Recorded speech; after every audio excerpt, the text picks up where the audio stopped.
le Perek Yudbet, le Pasuk Yudbet, Parshat Bo, Hachem annonce la mort des premiers-nés.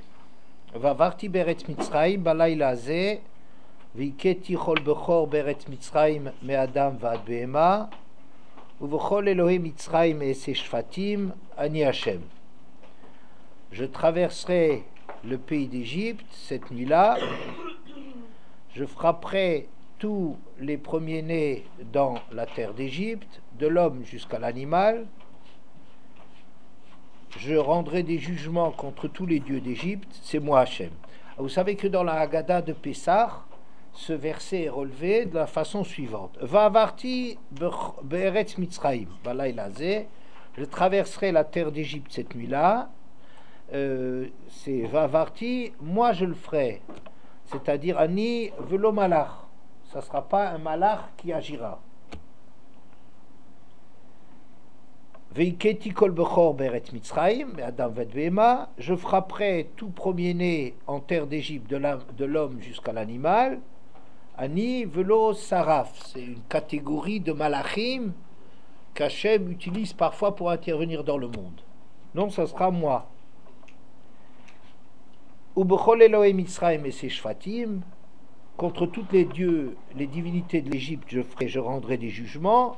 Ani velo hachaliach, je ne le ferai pas par délégation de pouvoir. Ani Hachem, ani hu velo acher, c'est moi Hachem. Donc, ce verset, au lieu de dire d'une façon très brève, je frapperai l'Égypte, que c'est vavarti, veiketi, voset shvatim, Ani Hachem, cette insistance veut dire qu'il y a des choses à relever dans la façon. Hachem insiste sur la façon dont il va intervenir en Égypte. Donc, Hachem intervient, lui personnellement. Et le Rabbeinu Bechaye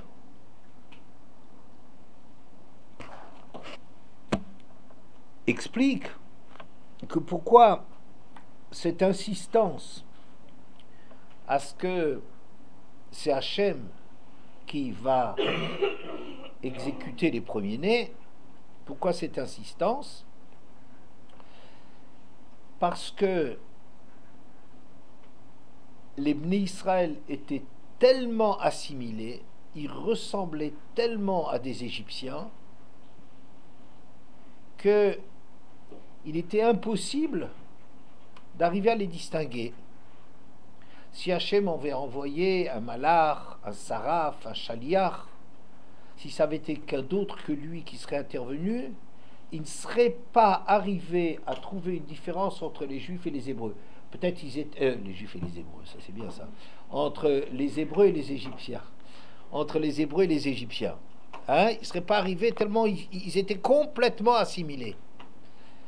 Ah, vous me direz, oui, mais ils n'ont pas changé d'habit et tout. Oui, mais ça, c'est du folklore. Ça veut dire ça. En vérité, on ne voit pas à quoi ça renvoie de sérieux comme différence. Ouais. On ne va pas dire que parce que, je ne sais pas moi, que les Portugais en France, ils ont certains petits minagim de portugais, qu'on va dire c'est différence entre un portugais et un français, si dans tout ce qui concerne le fonctionnement de la société, les portugais sont déjà depuis 2-3 générations en France, ils vont dans les mêmes écoles, ils ont la même culture, ils ont les mêmes valeurs, ils ont les mêmes gouvernants et tout, ça veut rien dire a priori, n'est-ce pas? Bon, alors donc ici, Hachem ne pouvait pas laisser faire Makat Bechorot à d'autres qu'à lui-même. Sinon, c'était impossible. Il y aurait une tvia, une réclamation de dire mais non, mais c'est les mêmes. Vous voyez d'ailleurs, vous vous souvenez très bien que sur la mer, les Malaché Hacharet Amrou, Alalouf de Kochaviv, Alalouf de Kochaviv, Alalouf faire au Brit Mila, va à la louer faire Brit Mila. On sait très bien que comme les Bnei Israël qui se révoltaient dans la mer, qui n'arrivaient pas à croire que eux vont être sauvés, les autres tués, ils n'arrivaient pas à le croire parce que tellement ils se sentaient égyptiens, ils étaient identiques aux Égyptiens. Alors même les malachim se trompaient là-dessus. Il y a vraiment de quoi se tromper. Et c'est seulement Hachem qui connaît le Tortoran d'Israël, c'est-à-dire qui connaissait la pnimiout, mais tellement enfui à l'intérieur de Israël, qu'il n'y avait aucun indice là-dessus. Un malach, un saraf, un chaliach a besoin quand même d'une indication. Qu'est-ce qui va... Où tu vois que les Bnei Israël sont mieux que les Égyptiens? Où tu le vois? À quoi tu le vois? Ça ne se voyait pas. Ça ne se voyait pas, c'était identique. Donc, Hachem, pour arriver à choisir les Bnei Israël, pour arriver à les sauver, ça ne pouvait être que lui qui intervient. Vous comprenez? Le Rav Leiner, qui est un Rav de Izbitch, de la Chassidoute de Izbitch, disait la chose suivante, que parmi les 3 points essentiels qu'il faut retenir de la sortie d'Égypte dans la Haggadah, Pessah, Matzah et Maror, oui. Le Pessah, le Korban Pessah, est décrit Rosho al-Kirbo va-al-Kraav, la tête sur lui-même, sur son intérieur, Kirbo, sur ses entrailles, et al-Kraav est sur les genoux, comme si les genoux sont ramenés et la tête sur le ventre. Est-ce que cette image-là vous suggère quelque chose? Le bébé. Pardon? Le bébé. Un bébé. Un fœtus exactement comme ça. Il est dans le ventre de sa mère, il est tout rassemblé. Rocho, Ubar, Bemeimo, Zé. Rocho, Al-Kirbo, Krav. Qu'est-ce que ça a à faire avec le Korban Pessah, que c'est comme ça qu'il fallait le faire griller? Ça signifiait que quand Hachem il a sauvé les Bnei Israël, il les a considérés comme s'ils étaient encore dans l'œuf, comme s'ils étaient encore des fœtus au début de leur développement. Si Hachem avait regardé les Bnei Israël tels qu'ils étaient devenus, il n'aurait pas pu faire, il n'y avait pas de différence entre les Égyptiens et les Hébreux. Mais c'est seulement Hachem qui arrive à avoir une vue tellement pnimite de la réalité des choses, de la profondeur des choses, pour arriver à les voir dans le Bekoar. Qu'est-ce que ça veut dire Bekoar? Comment on traduisait Bekoar? La force, non, on ne dit pas tellement la force, on dit dans le potentiel. Dans le potentiel qu'ils ont, c'est peut-être ça ce qui est la force qu'ils leur donnent, c'est leur potentiel, mais la traduction en français de Bekoar, c'est dans le potentiel, il les connaît d'après leur potentiel. Mais ça ne se voyait plus. On est les descendants des Havot. On a une capacité, quelque chose qui vient des Havot, mais ça ne se voyait plus. Ça avait été complètement éliminé, effacé en Égypte. La Hitbolelut, l'assimilation avait été totale. On était des Égyptiens. D'accord? Bien. Donc,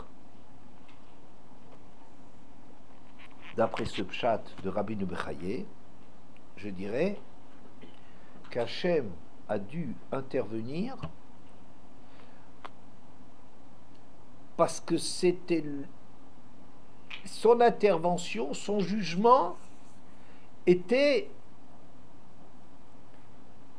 dans la pnimiout des choses et elle passait outre toutes les critiques.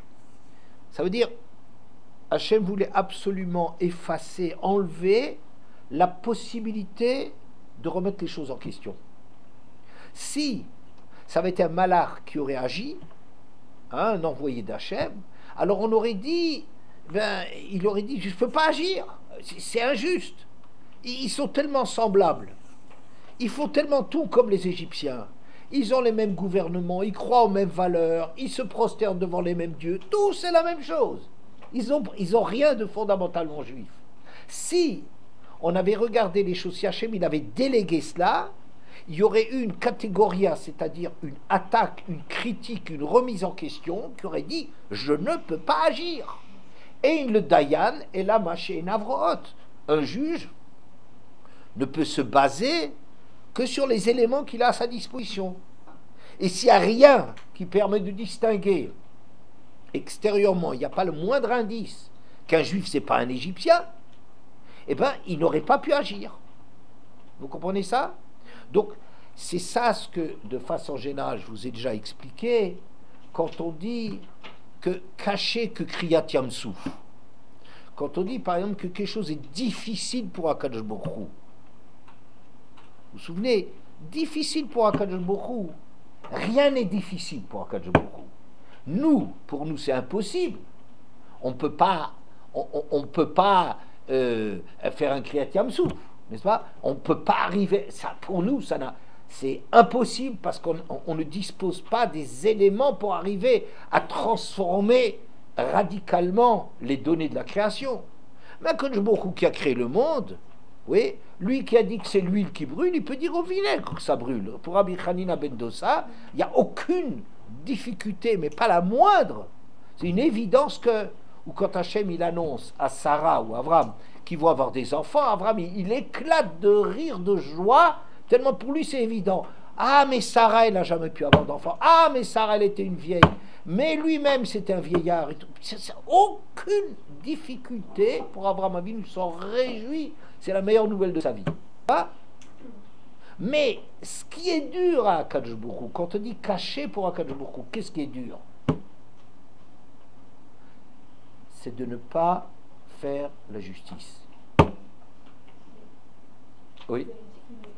Il a vu le peuple juif comme s'il n'était pas assimilé comme un peuple en développement. Est-ce qu'il a vu par rapport à ce qu'on va devenir un peuple ou est-ce qu'il a vu par rapport à ce qu'on était par rapport à nous? Je pense que ça va ensemble. En vérité.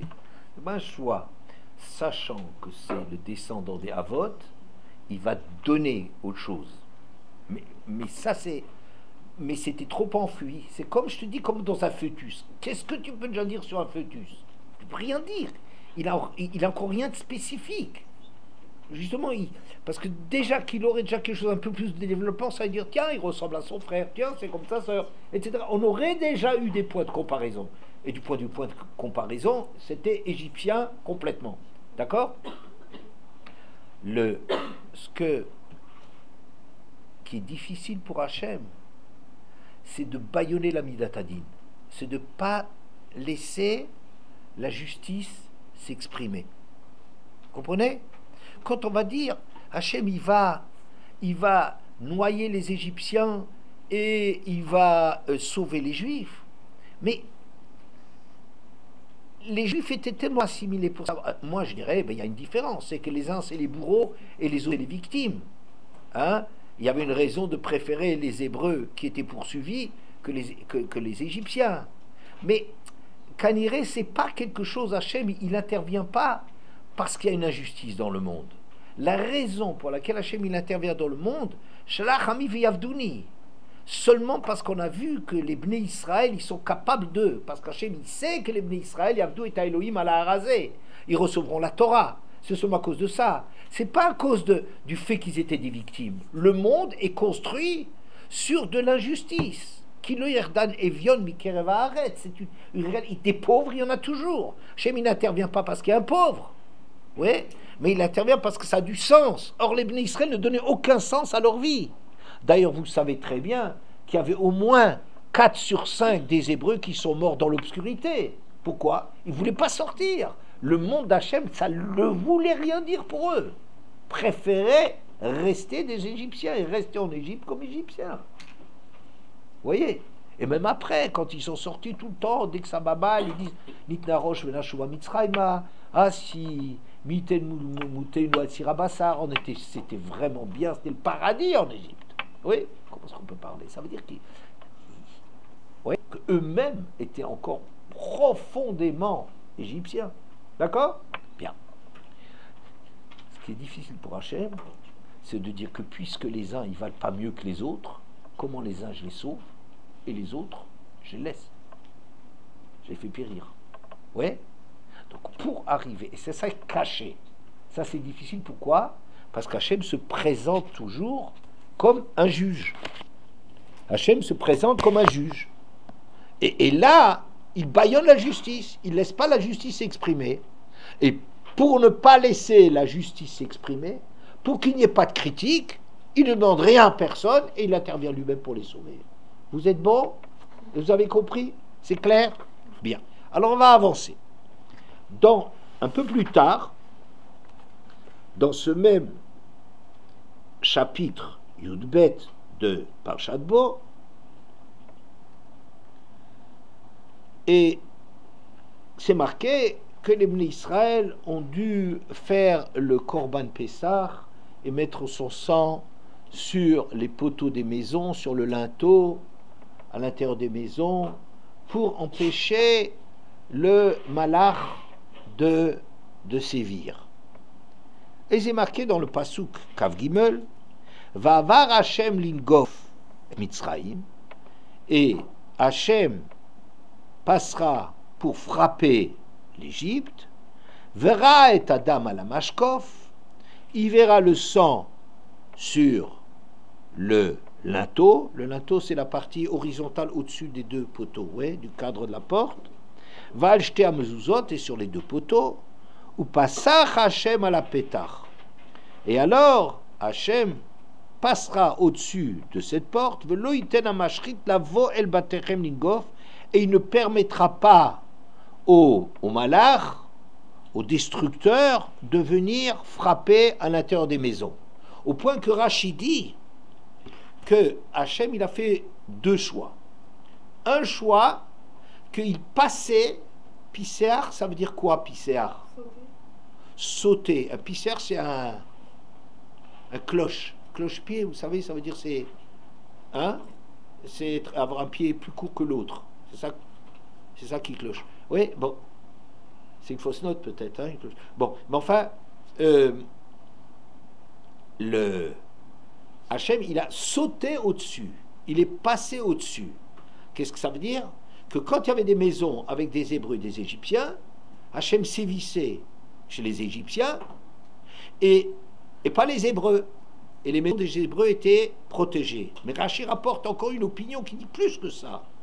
Même si dans une même maison, une maison égyptienne, mettons, il y a des Hébreux mélangés, il se trouve un serviteur hébreu avec des maîtres égyptiens, à l'intérieur même de la maison, Hachem protégeait l'hébreu et sauvait l'hébreu.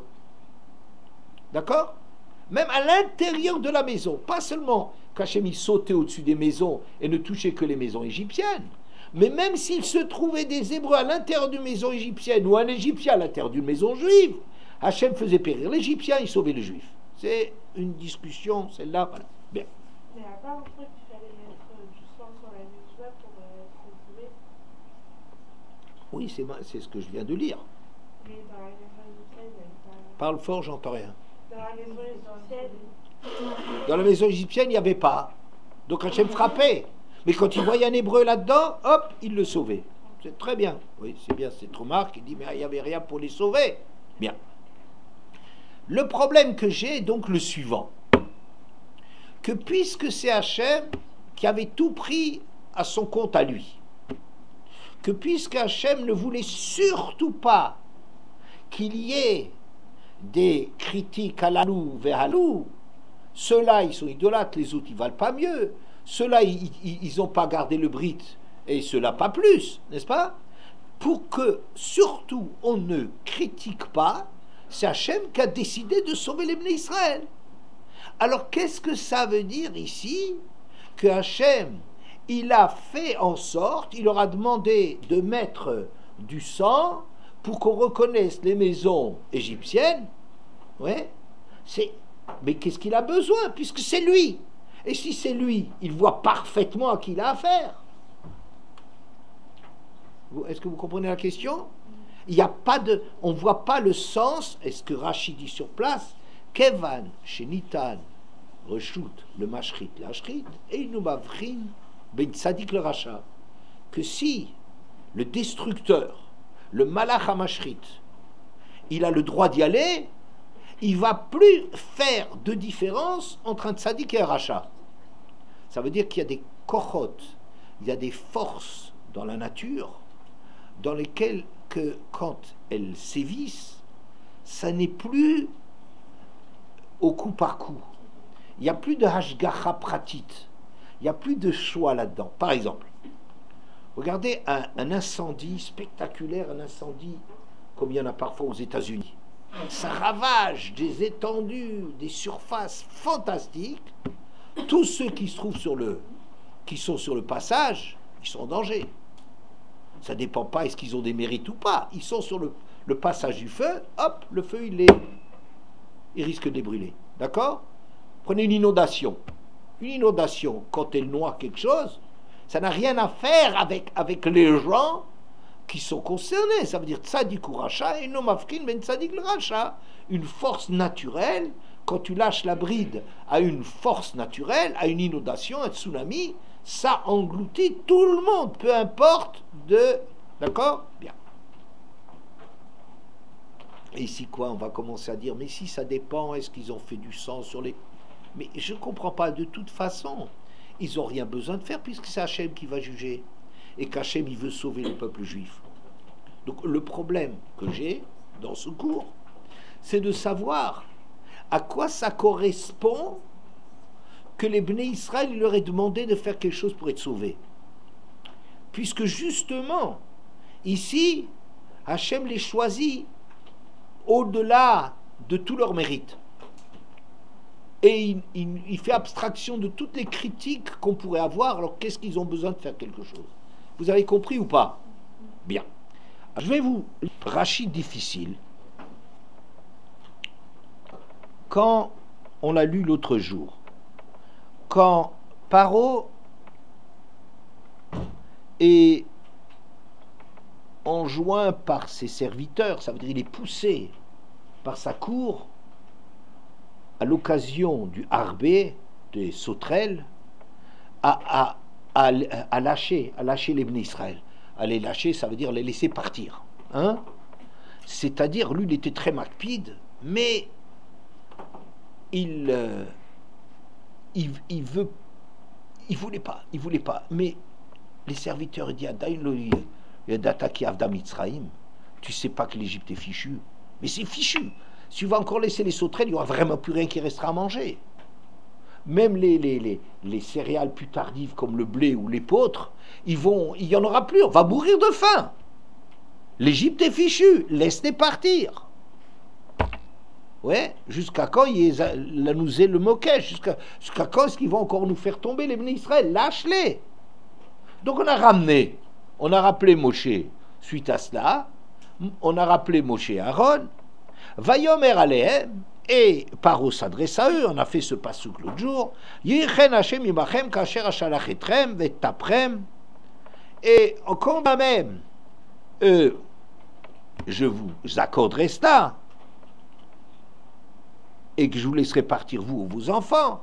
Re'u kira'a neged penechem. Regardez que le mal est face à vous. D'accord? Alors que le mal est face à vous, Rachid d'abord donne un pshat, c'est d'après le Targum, le mal que vous faites là-dedans, il va se retourner contre vous. Il dit, vous savez, il y a une justice dans le monde. Si vous commencez à essayer de me tromper, à faire partir tout le monde, alors que vous avez seulement dit que c'est les hommes qui devraient y aller, puisque vous demandez faire des corbanotes, pour les nations, faire les corbanotes, c'est les gens qui sont performants qui vont, c'est que les hommes. Et vous voulez profiter de ça pour faire partir tout le monde. Et vous voulez faire ça pour faire partir tous vos troupeaux. Ouais, ça va se retourner contre vous. C'est un boomerang, ça vous reviendra à la figure. Mais après, Rachid dit quelque chose de très intéressant. Ou Midrash Agada, donc c'est le Pasuk Yud dans le Perek Yud. Re'u kirag neget penechem que Targumo ou Midrash Agada Shamati, et j'ai entendu un Midrash Kochav echad yesh sheshemo ra'a. Il y a une étoile qui s'appelle Ra'a. Une étoile, une mauvaise étoile. Ouais. Qu'est-ce que ça veut dire une mauvaise étoile? Une étoile négative.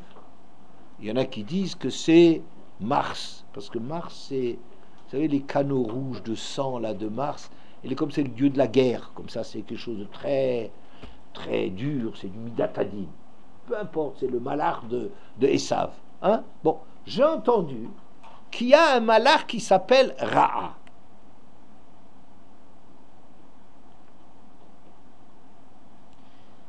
Amar lahem, Paro, רואה אני בהצטגנות שלי, אותו כוכב עולה לקראתכם במדבר.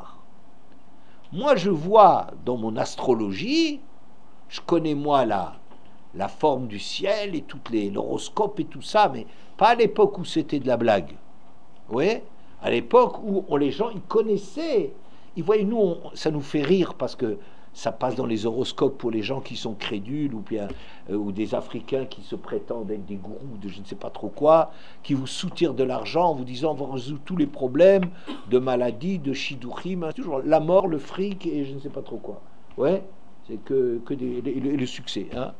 Les femmes et l'argent. Ouais, c'est comme si c'est les gros problèmes, on va te répondre à tout ça. Ouais.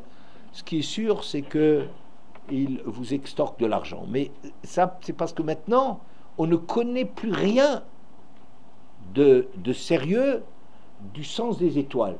Mais les sens des étoiles, c'est des choses, c'est aussi des lois dans le monde. Le mode de fonctionnement du monde, c'est ce qui à l'époque s'appelle l'astrologie. Ouais. Comme par exemple, Avraham Avinu, il fallait qu'il ait une bracha spéciale, c'est mitztaginut shelcha, sort de son astrologie. Ça veut dire que vraiment, Avraham n'aura pas de fils. Je vais changer ton nom en Avraham, et là tu pourras. Donc ça veut dire que c'est des contraintes qui existent, qu'Avraham ne pouvait pas avoir d'enfant. Vous comprenez? Et il fallait arriver à un niveau de Avraham pour ne plus dépendre de une mazal Israël. Mais c'est un chidouche, parce qu'il y a du mazal. Donc le paro leur dit, moi j'ai vu dans les mazalot, je suis un grand astrologue, et j'ai vu dans les mazalot qu'il y a une histoire, une étoile, qui s'appelle Ra'a, mauvaise étoile, qui vient à votre rencontre dans le désert. Vous aussi mandam variga. Et ça c'est un signe de sang et de meurtre. Ça va être terrible. Qu'est-ce que vous voulez tellement partir dans le désert? Qu'est-ce que vous êtes tellement pressé? Vous croyez que vous allez au-devant du bonheur? Vous croyez que ça va bien se passer? Mais vous êtes fou. Moi, j'ai vu dans mon astrologie que ça va très, très, très mal se passer. Vaut mieux rester ici, même s'il y a des choses à râler, mais il vaut mieux rester ici en Égypte que d'aller au désert au-devant de cette mauvaise étoile négative, signe de sang et de meurtre. Ou Kshechatou Israël Ba'egel, Rashi continue. Et lorsqu'ils ont fait la faute du Egel Hazav, ou Bikesh HaKadosh Baruch Hu leur gamme, et qu'Akadosh Baruch Hu voulait les éliminer, Amar Moshe Betfilato, Moshe dans sa tfila, Lama Yomru Mitzraim les morts, Bera'a, Hotziam, la Rogata, Beharim, etc. Chou Mechaon Apera. Mais tu dois pas. Moshe il a pris la défense des Bnei Israël qu'Hachem voulait massacrer à cause de cette trahison du veau d'or.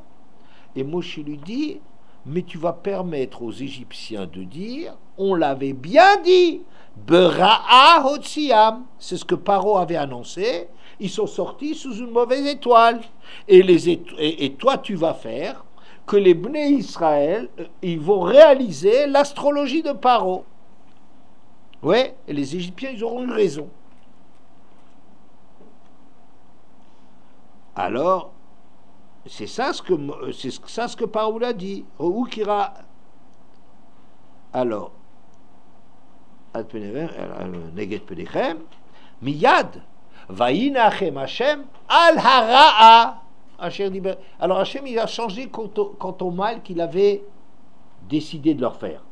Je ne rentre pas dans le problème, qu'est-ce que ça veut dire qu'on a l'impression qu'Hachem, il a besoin de réfléchir et que Moshe lui donne des conseils pour sauver les Bnei Israël, comme si Hachem, il n'était pas capable de faire tout seul. C'est un autre sujet, je ne rentre pas là-dedans. Mais vous voyez, il y a quelque chose de très troublant. Le paro leur a dit, Ra'aneget penechem. Vous voyez, moi je sais, je vois qu'il y a une mauvaise étoile envers vous. Ça veut dire qu'il va y avoir, ça va être terrible. Votre sortie d'Égypte, il y aura des flots de sang là-dedans. Ouais. Et quand ils ont fait Egel Hazahav, Moshe justement, c'est tellement sérieux cette histoire du paro, qu'il dit la Mayomru Mitzrayim Beraotiam, la Rogotamia. Pourquoi les Égyptiens, tu leur donnes raison de dire c'est vraiment, il les a sortis sous une mauvaise étoile pour les tuer. Ouais. Enfin, Inachem Hashem à la Ra'a. Vous voyez toujours ce. Et Hashem, il s'est ravisé là-dessus. Hein? Donc Hashem, il les a épargnés pour qu'on ne se dise pas. Encore un petit peu. Va'afar et Adam, le Dam Mila, et ce sang qui était annoncé, Hashem l'a transformé en sang de Mila, Shemal Yoshua Otam, que Yoshua, à leur entrée en Eretz, il leur a fait à tous la Mila. Et le sang qui a été versé dans la Mila, c'est comme ça le sang que les Égyptiens ils ont vu. Au lieu de voir que c'était un sang de meurtre, ils ont vu que c'est le sang de la brite. D'accord? Bien. Vezeu sheneemar, et ça correspond au verset, Hayom galoti et cherpat mitzraim me'alechem. Aujourd'hui, j'enlève cette honte qu'il y avait depuis l'Égypte sur vous. Shayomrim lachem dam anuroim alechem bamidbar. On voit qu'il y aura du sang dans le désert. Ok? Vous avez vu? Bien. Alors donc, qu'est-ce que je dis? Que ce sang que les Égyptiens ont vu, il était tellement réel, ce Hachem, au lieu de réaliser du meurtre et de les punir, il a transformé ça a été transformé beaucoup plus tard d'ailleurs, hein, parce que sorti d'Égypte. Et Yoshua s'est rentré 40 ans plus tard. Hein. Quoi qu'il en soit, il y avait tout le temps un galoté cherpat mitzrayim. Il y avait ici un pronostic négatif sur eux qui les a accompagnés pendant les 40 ans du désert. Et ça a été transformé en sang du brite. Alors, comment je dis un truc pareil? Moi, je dis, tu sais, les horoscopes, tout ça, c'est pas mes histoires. Les pronostics et tout ça, c'est pas mes histoires. Sauf que je vois que tout le monde prend ça au sérieux. Je vois que Moshe, il ramène ça sur le tapis. Il dit, mais les Égyptiens, ils ont raison. Que c'était vraiment dans l'astrologie quand ils ont vu le Ra.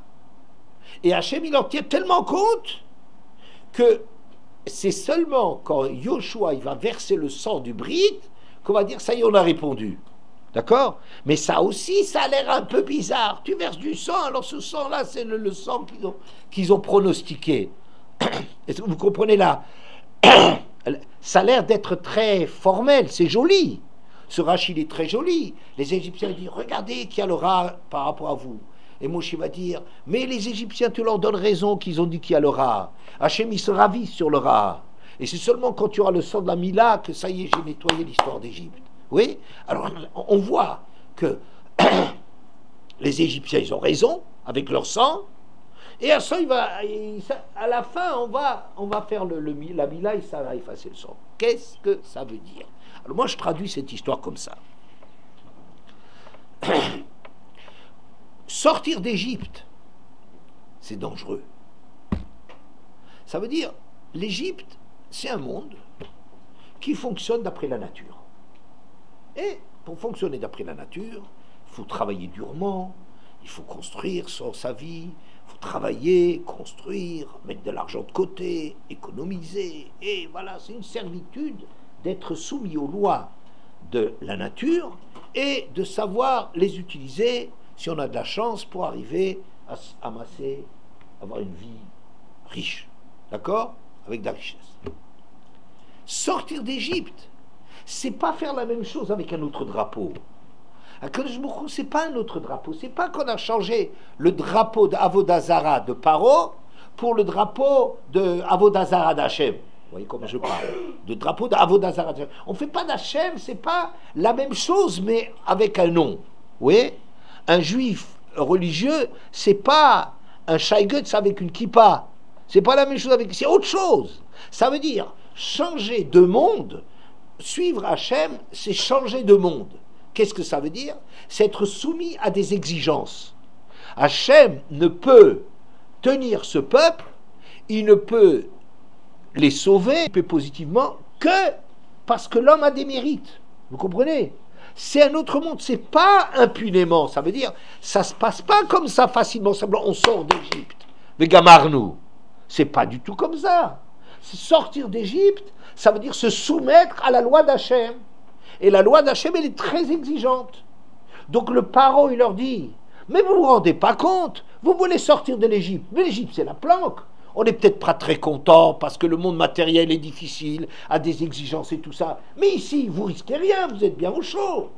Mais vous voulez passer, vous voulez aller dans le désert et dépendre d'Hachem dans un pays qui est inculte, dans lequel vous n'avez rien à manger, vous allez mourir de faim, vous allez vous faire agresser par des gens qui savent se battre mieux que vous, etc., etc. Vous dépendez d'un Dieu, mais c'est terrible. Donc lui, il leur annonce, il faudra payer un prix terrible pour sortir dans le désert. C'est ça le Ra'aneget Penechem. C'est vrai que dans la nature, ça correspond à quelque chose. Mais en vérité, c'est pas parce que les choses, elles sont figées, mais c'est parce qu'elles ont du sens. Que quand tu sors d'un monde matériel pour rentrer dans un monde spirituel, tu es en train de changer un maître pour un autre maître.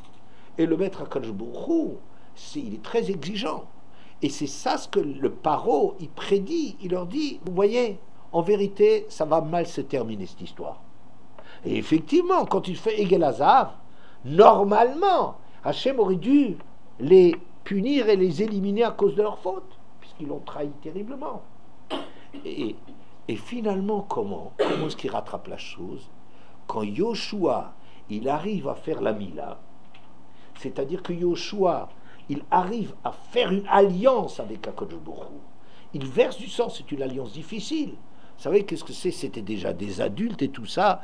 On leur demande de faire la Mila. C'est quelque chose, c'est un sacrifice, c'est très dangereux. Alecha uragnu kolayom. On verse notre sang pour toi tout le temps.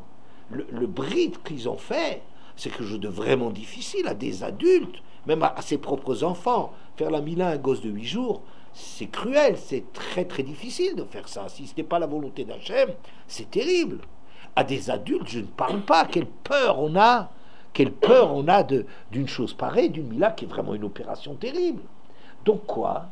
Le jour où les Bnei Israël sont arrivés à ces dimensions, d'arriver à faire un brit avec Hachem, ce sang qu'ils versent là-dedans, c'est ça ce qui est exigé pour être sauvé. Vous voyez, c'est ça le prix à payer, le sang que tu dois verser, parce qu'aller passer d'un maître à Kodesh Baruch Hu, c'est un prix qu'il faut payer, c'est des exigences nouvelles, d'accord?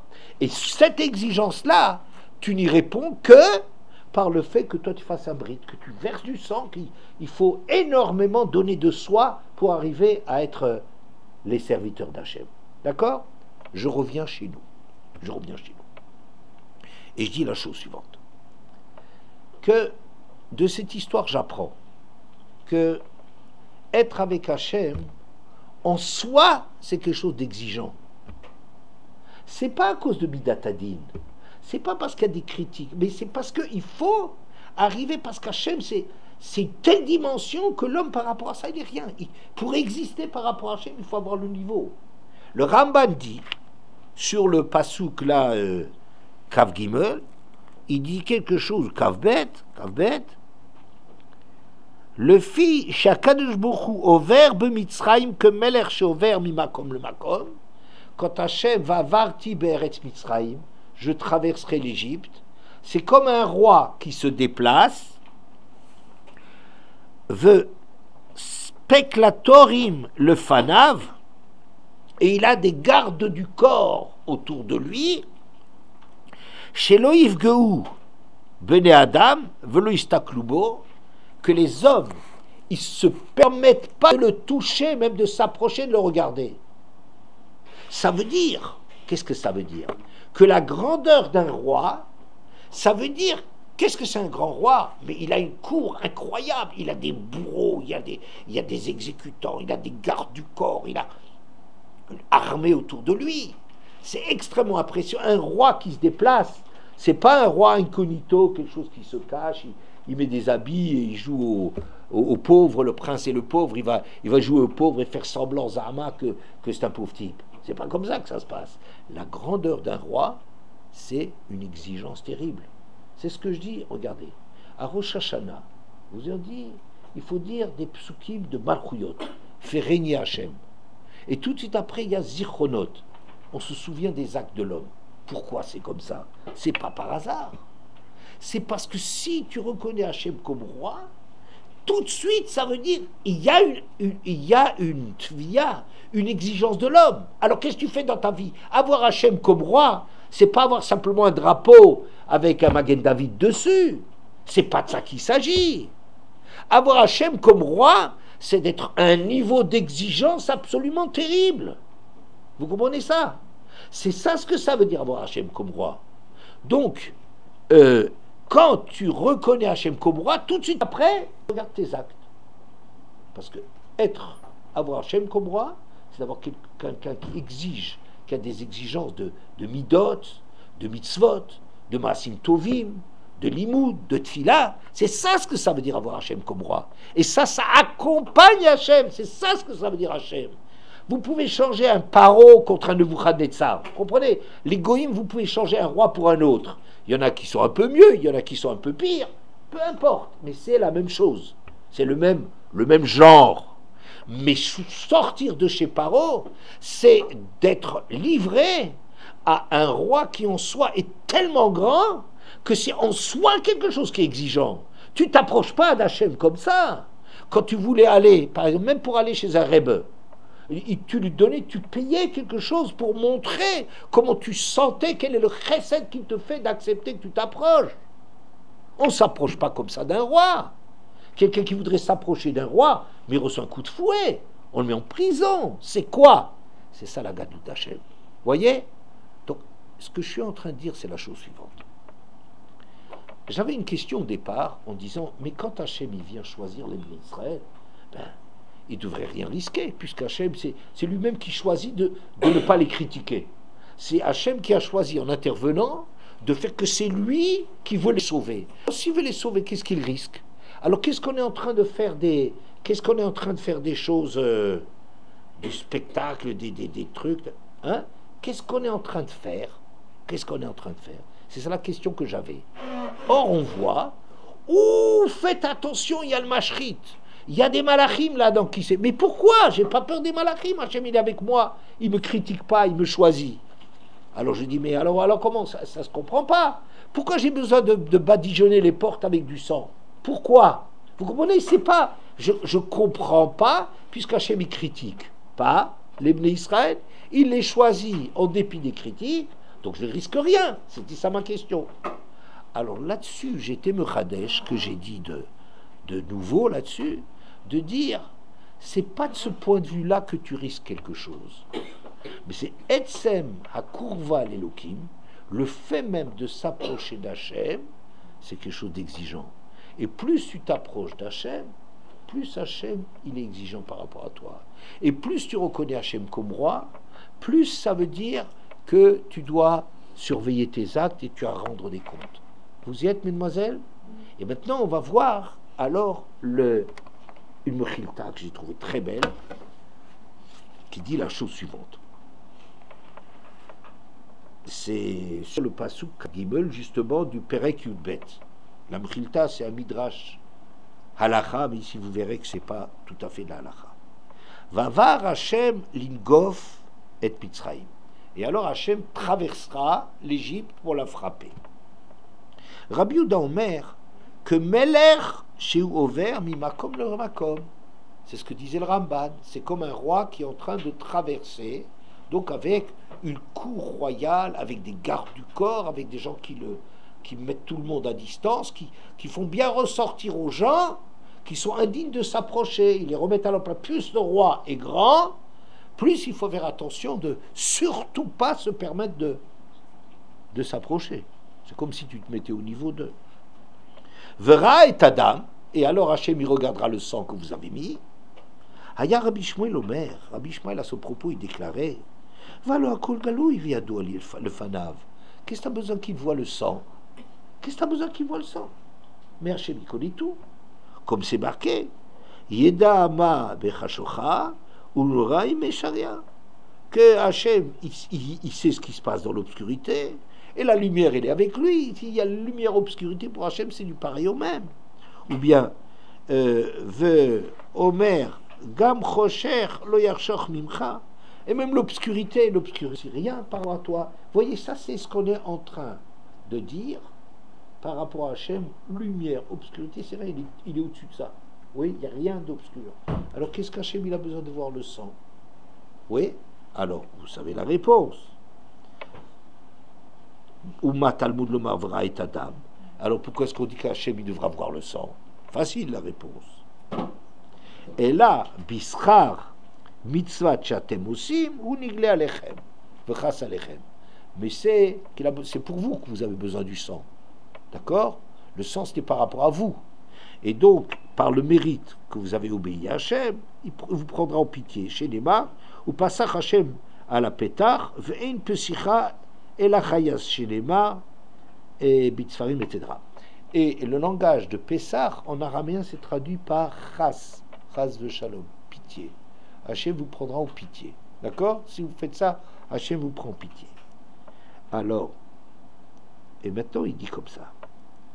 Vera'a et Adam, c'est là que j'ai trouvé extraordinaire.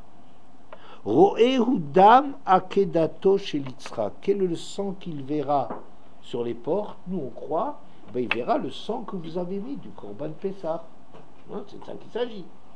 Et ici, la Mechilta dit quelque chose d'incroyable. Il dit, il verra le sang du sacrifice de Yitzhak. Chez les Bar, Vayikra Avraham, Shem Amakom, Aou, Hachem Yir'e, comme Avraham, après la Hakeda, a dit qu'Hachem il verra. Vera'a. Ça fait écho, Hachem verra. Et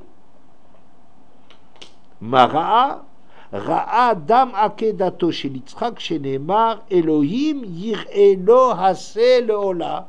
Hachem verra pour lui le mouton comme un sacrifice. Ici, il y a une espèce de des jeux de mots, quelque chose qui se passe. Vous voyez, on est en train de raconter le pshat. Hachem verra le sang qui se trouve sur les que vous avez mis. Alors on croit, bon, ben, puisque vous avez obéi à Hachem, alors Hachem il vous prend pitié. On a l'impression que ça va pas plus loin que ça. Et le Midrash nous dit, ici la Mechilta, il nous dit, non, ça renvoie au sang de la Hakedat Yitzhak. Oui. Et ce que voir, comme c'est marqué, Hachem verra. Ou bien, Hachem yir'elo et aselo là. Hachem il verra le mouton. Alors on ne sait plus maintenant très bien si c'est le mouton qui verra, c'est ce Yitzhak qui devait être sacrifié. Oui. Ou bien ce mouton que eux ils vont maintenant sacrifier en Égypte, il verra ça comme si c'est un korban de Ola. C'est un peu mystérieux. Moi j'explique ça comme ça. Les Bnei Israël, quand ils ont égorgé le mouton, en vérité, ils ont fait quelque chose d'extraordinaire. C'est une avoda fantastique. Vous imaginez, jusqu'à hier, ils se prosternaient avec tout le monde devant ce mouton. Ils reconnaissaient Avodazara. Et ils arrivaient à s'amputer, à se priver de cette religion qu'ils croyaient. Ils arrivaient à faire ça. Et en plus, c'était extraordinairement dangereux, puisque les Égyptiens, c'est puni de mort, une chose pareille. Ouais, que tu touches l'Égypte, tu imagines bien que tu risques ta vie avec ça. Et les Bnei Israël, ils sont tellement prêts à faire le Ratzon d'Hachem, qui sont prêts à sacrifier ceux dans lesquels ils ont toujours cru, ils sont toujours reconnus dans ce mouton divin, ouais, et maintenant ils courent, ils risquent leur vie pour obéir, pour se détacher d'Hachem. C'est ça la Akedat Yitzhak. Vous voyez, c'est pas autre chose. Akedat Yitzhak, c'est Hachem, il est capable de se priver de tout pour faire le Ratzon d'Hachem.